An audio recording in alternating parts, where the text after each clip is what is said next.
Marshall Davis, well, we don't want to talk about that. Bernadine Dorn, Bill Ayers, he didn't really know him. All the things that Jeremiah Wright was saying, not a big problem. Goes to Occidental College, doesn't do all that well, and somehow ends up at Columbia University. Well, I don't know. His records are sealed. Why is his record sealed? Why are you guys not interested in why his records are sealed? Why are you not interested in that? Let me ask that. Can somebody tell me why, please? Do you think they are? I'm asking you why it's so. Why? No, don't change it. I'm asking you, will someone tell me, please, why you have not investigated that? I want to know. Why are you raising it? Why? Because I want to know. You should want to know, too. The president, wait a minute. Hold on 1 minute. 1 second here. Now, you're saying that something that happened with the words a scholarship was offered is a big deal, but the President of the United States, his academic records being sealed is not. Tell me, wait a minute. Tell me how there's equivalency there. It doesn't matter where it is. Tell me how. That is a silly argument. Tell me how there's equivalence there. Tell me how there is equivalence there. Tell me somebody, please, because you see, what you're not going to find with me is somebody who's just going to sit back and let you be completely unfair without letting the American people know what's going on. And the American people are waking up to your games.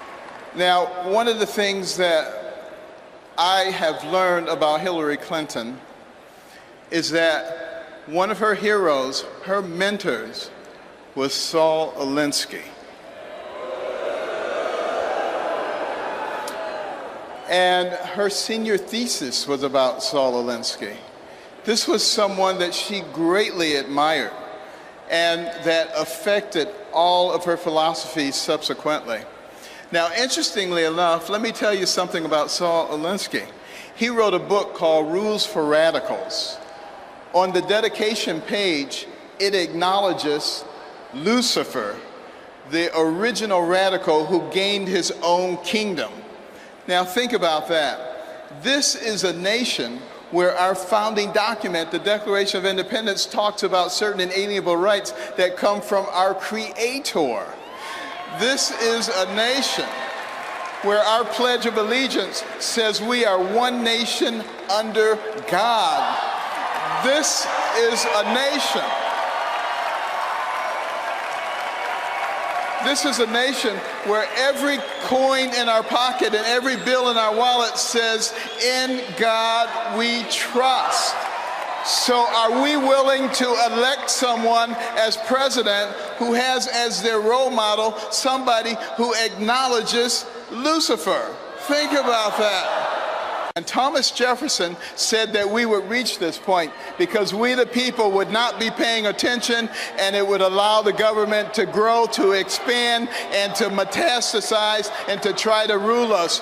But he said, before we turn into something else, we the people would recognize what was going on, what we were about to lose, and we would rise up and we would take control of our nation. And I say now is the time for us to rise up and take America.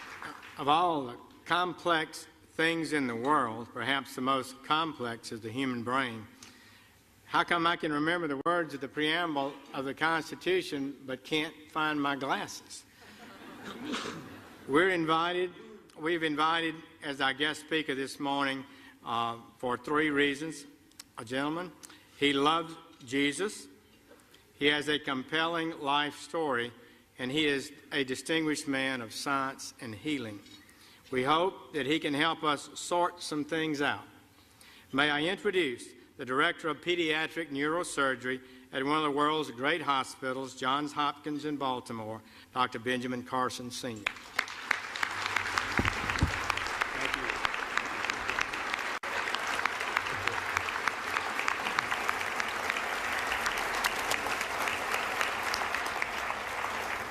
Thank you so much, Mr. President, Mr. Vice President, Mrs. Obama, distinguished guests, which includes everybody. Thank you so much for this wonderful honor to be at the stage again. I was here 16 years ago, And the fact that they've invited me back means that I didn't offend too many people. So that was great. I want to start by reading 4 texts which will put into context what I'm going to say. Proverbs 11:9. With his mouth, the godless destroys his neighbor, but through knowledge the righteous escape. Proverbs 11:12. A man who lacks judgment derides his neighbor, but a man of understanding holds his tongue. Proverbs 11:25. A generous man will prosper. He who refreshes others will himself be refreshed. And 2 Chronicles 7:14. If my people who are called by my name will humble themselves and pray and seek my face and turn from their wicked ways, then will I hear from heaven and will forgive their sins and heal their land. You know, I have an opportunity to speak in a lot of venues. This is my 4th speech this week. And I have an opportunity to talk to a lot of people. And I've been asking people, what concerns you? What are you most concerned about in terms of the spirituality and the direction of our nation and our world? And I've talked to very prominent Democrats, very prominent Republicans. And I was surprised by the uniformity of their answers. And those have informed my comments this morning. Now, it's not my intention to offend anyone. I have discovered, however, in recent years that it's very difficult to speak to a large group of people these days and not offend someone. And people walk around with their feelings on their shoulders waiting for you to say something. Did you hear that? And they can't hear anything else you say. The PC police are out in force at all times. I remember once I was talking to a group about the difference between a human brain and a dog's brain. And a man got offended. He said, you can't talk about dogs like that. But, you know, people just focus in on that, completely miss the point of what you're saying. And we've reached a point where people are afraid to actually talk about what they want to say because somebody might be offended. People are afraid to say Merry Christmas at Christmas time. It doesn't matter whether the person you're talking to is Jewish or, you know, whether they're any religion. That's a salutation, a greeting of goodwill. We've got to get over this sensitivity, you know, and it keeps people from saying what they really believe. You know, I'm reminded of a very successful young businessman, and he loved to buy his mother these exotic gifts for Mother's Day, and he ran out of ideas, and then he ran across these birds. These birds were cool. You know, they cost $5,000 a piece. They could dance, they could sing, they could talk. He was so excited he bought 2 of them. Sent them to his mother, couldn't wait to call her up on Mother's Day. Mother, what'd you think of those birds? And she said, they was good. He said, no, Mother, you didn't eat those birds. Those birds cost $5,000 a piece. They could dance, they could sing, they should talk. And she said, well, they should have said something. And you know, that's where we end up too if we don't speak up for what we believe. And you know what we need to do,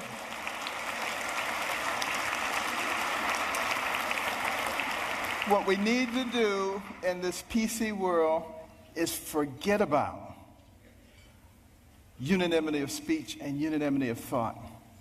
And we need to concentrate on being respectful of those people with whom we disagree. And that's when I think we begin to make real progress. And one last thing about political correctness, which I think is a horrible thing, by the way. I'm very, very compassionate, and I'm not ever out to offend anyone. But PC is dangerous. Because you see, this country, one of the founding principles was freedom of thought and freedom of expression. And it muffles people. It puts a muzzle on them. And at the same time, keeps people from discussing important issues while the fabric of their society is being changed. And we cannot fall for that trick. And what we need to do is start talking about things that are important, things that were important in the development of our nation. One of those things was education. I'm very passionate about education because it's made such a big difference in my life. But here we are at a time in the world, the information age, the age of technology. And yet, 30% of people who enter high school in this country do not graduate. 44% of people who start a 4-year college program do not finish it in 4 years. What is that about? Think back to a darker time in our history, 200 years ago when slavery was going on. It was illegal to educate a slave, particularly to teach him to read. Why do you think that was? Because when you educate a man, you liberate a man. And there I was as a youngster, placing myself in the same situation that a horrible institution did because I wasn't taking advantage of the education. I was a horrible student. Most of my classmates thought I was the stupidest person in the world. They called me dummy. I was the butt of all the jokes. Now, admittedly, it was a bad environment. Single parent home. You know, my mother and father had gotten divorced early on. My mother got married when she was 13. She was one of 24 children. Had a horrible life. Discovered that her husband was a bigamist. Had another family. And she only had a third-grade education. She had to take care of us. Dire poverty. I had a horrible temper, poor self-esteem. All the things that you would think would preclude success. But I had something very important. I had a mother who believed in me. And I had a mother who would never allow herself to be a victim, no matter what happened. Never made excuses, and she never accepted an excuse from us. And if we ever came up with an excuse, she always said, "Do you have a brain?" And if the answer was yes, then she said, then you could have thought your way out of it. It doesn't matter what John or Susan or Mary or anybody else did or said. And it was the most important thing she did for my brother and myself. Because if you don't accept excuses, pretty soon people stop giving them and they start looking for solutions. And that is a critical issue when it comes to success. Well, you know, we did live in dire poverty. And one of the things that I hated was poverty. You know, some people hate spiders, some people hate snakes. I hated poverty. I couldn't stand it. And, but, you know, my mother couldn't stand the fact that we were doing poorly in school. And she prayed and she asked God to give her wisdom. What could she do to get her young sons to understand the importance of developing their minds so that they can control their own lives?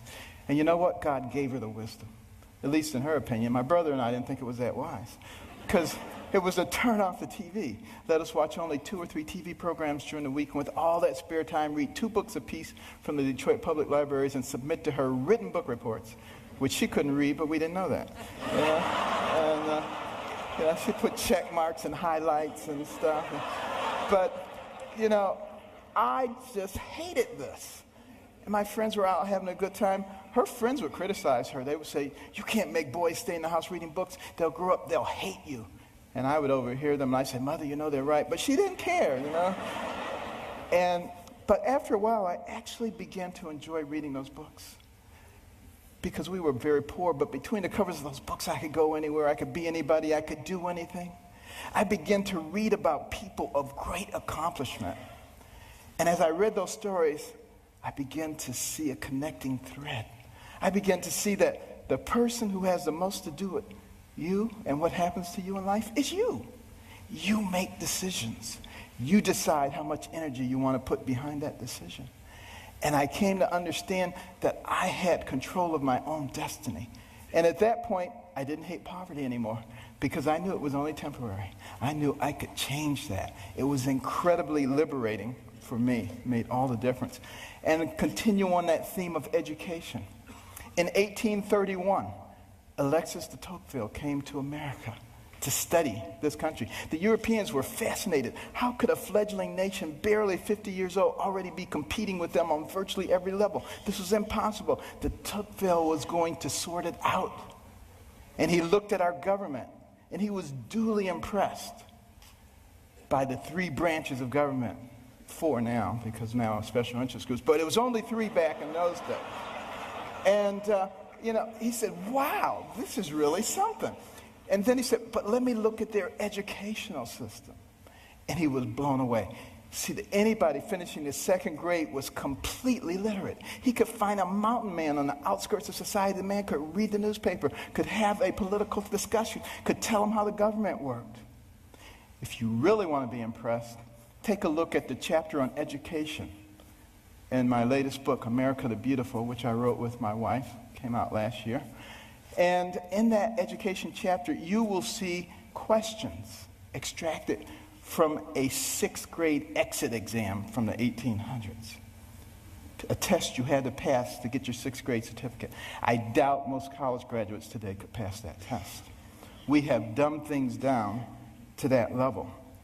And the reason that that is so dangerous is because the people who founded this nation said that our system of government was designed for a well-informed and educated populace. And when they become less informed, they become vulnerable. Think about that. Our system of government, and that's why the education is so vitally important. Now, some people say, you're overblowing it, things aren't that bad. And you're a doctor, a neurosurgeon. Why are you concerned about these things? I've got news for you. 5 doctors signed the Declaration of Independence. Doctors were involved in the framing of the Constitution, the Bill of Rights, a whole bunch of things. It's only been in recent decades that we've extracted ourselves, which I think is a big mistake. We need doctors and we need scientists, engineers. We need all of those people involved in government, not just lawyers. I don't have anything against lawyers, but, here's the thing about lawyers. And I'm sorry, but I got to be truthful, okay? Got to be truthful. What do lawyers learn in law school? To win. By hook or by crook, you got to win. So you got all these Democrat lawyers and you got all these Republican lawyers, and their side wants to win. We need to get rid of that. What we need to start thinking about is how do we solve problems?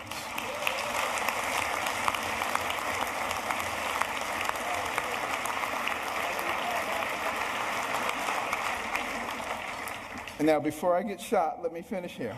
Now, one of the reasons, and I don't like to bring up problems without coming up with solutions. My wife and I started the Carson Scholars Fund 16 years ago after we heard about a survey, an international survey, looking at the ability of 8th graders in 22 countries to solve math and science problems. And we came out number 21 out of 22, barely beat out number 22, very concerning. And we'd go into schools and we'd see all these trophies, all-state basketball, all-state wrestling, all-state this, that, and the other.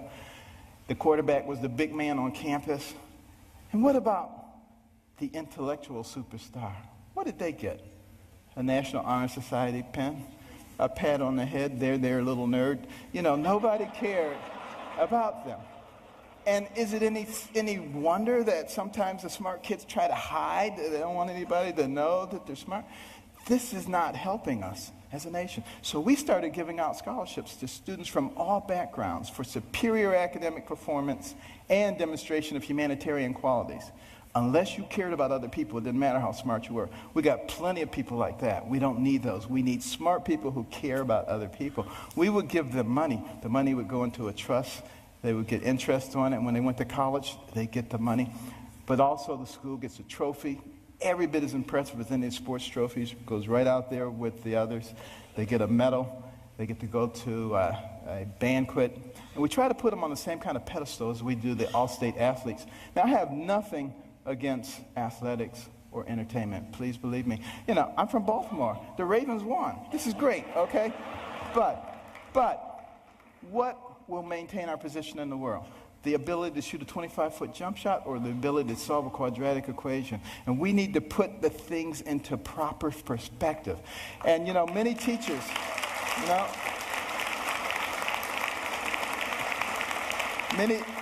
Many teachers have told us when we put a Carson Scholar in their classroom, the GPA of the whole class goes up over the next year. And it's been very gratifying. We started 16 years ago with 25 scholarships in Maryland. Now we've given out more than 5,000, and we're in all 50 states. But we also put in reading rooms. These are fascinating places that no little kid could possibly pass up. And they get points for the amount of time they spend in their reading, the number of books that they read, and they can trade them in for prizes. In the beginning, they do it for the prizes, but it doesn't take long before their academic performance begins to improve. And we particularly target Title I schools where kids come from homes with no books and they go to schools with no libraries. Those are the ones who drop out. And we need to truncate that process early on because we can't afford to waste any of those young people. You know, for every one of those people that we keep from going down that path of self-destruction and mediocrity, that's one less person you have to protect yourself and your family from. One less person you have to pay for in the penal or the welfare system. One more tax-paying, productive member of society who may invent a new energy source or come up with a cure for cancer. They're all important to us, and we need every single one of them. It makes a difference.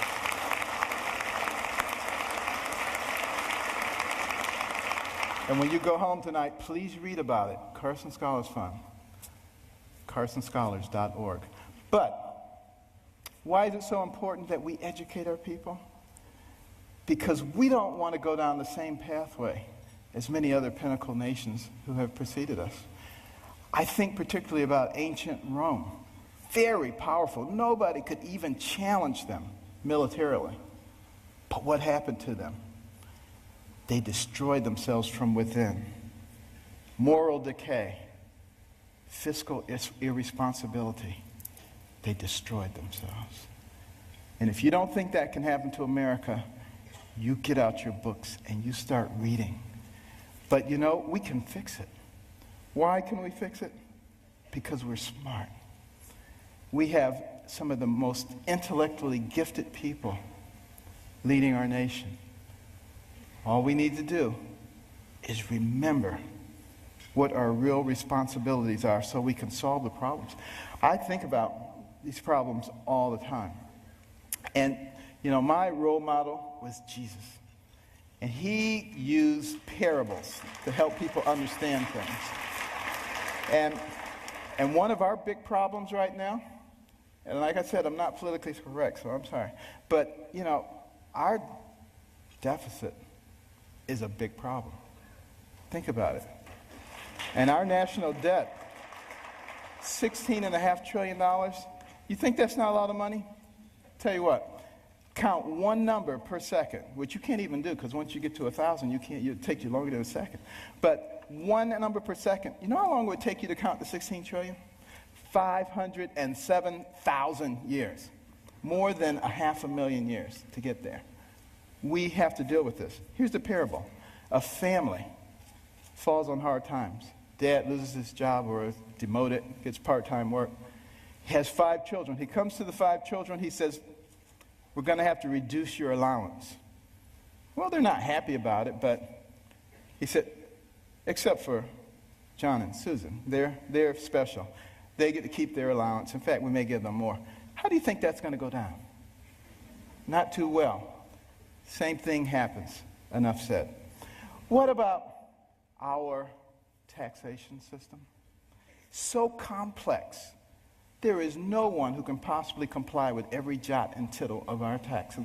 If I wanted to get you or you, I could get you on a tax issue. That doesn't make any sense. What we need to do is come up with something that's simple. And when I pick up my Bible, you know what I see? I see the fairest individual in the universe, God, and he's given us a system. It's called tithe. Now, we don't necessarily have to do it 10%, but it's principle. He didn't say, if your crops fail, don't give me any tithes. He didn't say, if you have a bumper crop, give me triple tithes. So there must be something inherently fair about proportionality. You make $10 billion, you put in $1 billion. You make $10, you put in 1. Of course, you got to get rid of the loopholes. But now some people say, well, that's not fair because it doesn't hurt the guy who made $10 billion as much as the guy who made 10. Where does it say you have to hurt the guy? He just put $1 billion in the pot. You know, we don't need to hurt him. You know, it's that kind of thinking. It's that kind of thinking that has resulted in 602 banks in the Cayman Islands. That money needs to be back here, building our infrastructure and creating jobs. And we're smart enough we're smart enough to figure out how to do that. We've already started down the path of solving one of the other big problems, health care. We need to have good health care for everybody. It's the most important thing that a person can have. Money means nothing, titles means nothing when you don't have your health. But we got to figure out efficient ways to do it. We spend a lot of money on health care, twice as much per capita as anybody else in the world, and yet not very efficient. What can we do? Here's my solution. When a person is born, give them a birth certificate, an electronic medical record, and a health savings account, to which money can be contributed pre-tax from the time you're born to the time you die. When you die, you can pass it on to your family members so that when you're 85 years old and you got 6 diseases, you're not trying to spend up everything. You're happy to pass it on, and there's nobody talking about death panels. That's number one. And also, for the people who are indigent, who don't have any money, we can make contributions to their HSA each month because we already have this huge pot of money. Instead of sending it to some bureaucracy, let's put it in their HSAs. Now they have some control over their own health care. And what do you think they're going to do? They're going to learn very quickly how to be responsible. When Mr. Jones gets that diabetic foot ulcer, he's not going to the emergency room and blowing a big chunk of it. He's going to go to the clinic. He learns that very quickly. Gets the same treatment. In the emergency room, they send him out. In the clinic, they say, now let's get your diabetes under control so you're not back here in 3 weeks with another problem. That's how we begin to solve these kinds of problems. It's much more complex than that, and I don't have time to go into it all, but we can do all of these things because we're smart people. And let me just begin to close here by another parable. Sea captain, and he's out on the sea near the area where the Titanic went down. And they look ahead, and there's a bright light right there. Another ship, he figures, and he tells his signaler, signal that ship, deviate 10 degrees to the south. Back comes the message, no, you deviate 10 degrees to the north. Well, he's a little bit incensed, He says, send a message, this is Captain Johnson. Deviate 10 degrees to the north. Back comes the message.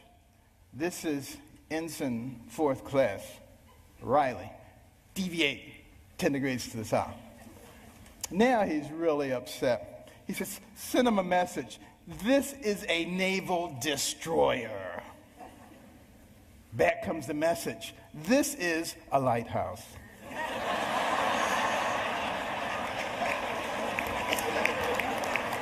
Enough said. Now, what about the symbol of our nation? The eagle, the bald eagle. It's an interesting story how we chose that. But a lot of people think we call it the bald eagle because it looks like it has a bald head. That's not the reason. It comes from the Old English word piebald, which means crowned with white.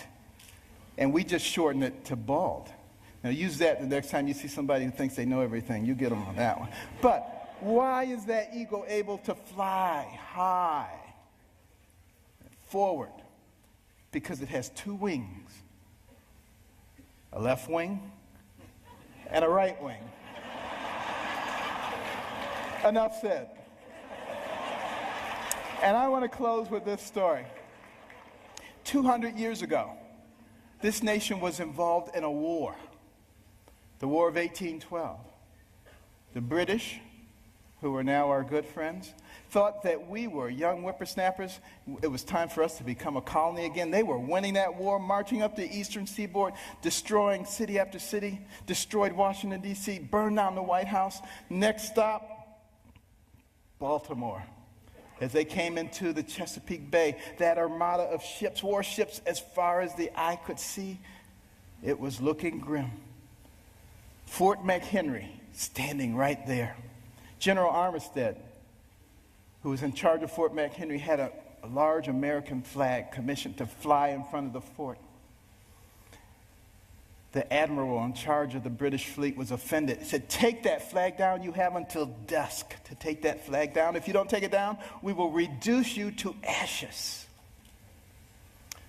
There was a young amateur poet on board by the name of Francis Scott Key, sent by President Madison to try to obtain the release of an American physician who was being held captive. He overheard the British plans. They were not going to let him off the ship. He mourned as dusk approached. He mourned for his fledgling young nation. And as the sun fell, the bombardment started. Bombs bursting in air, missiles, so much debris. He strained trying to see, was the flag still there? Couldn't see a thing. All night long it continued. At the crack of dawn, he ran out to the banister. He looked, straining his eyes, but all he could see was dust and debris. And then there was a clearing, and he beheld the most beautiful sight he'd ever seen. The torn and tattered stars and stripes still waving. And many historians say that was the turning point in the War of 1812. We went on to win that war and to retain our freedom. And if you had gone into the grounds of Fort McHenry that day, you would have seen at the base of that flag the bodies of soldiers who took turns propping up that flag. They would not let that flag go down because they believed in what that flag symbolized. And what did it symbolize? One nation under God, indivisible, with liberty and justice for all. Thank you. God bless.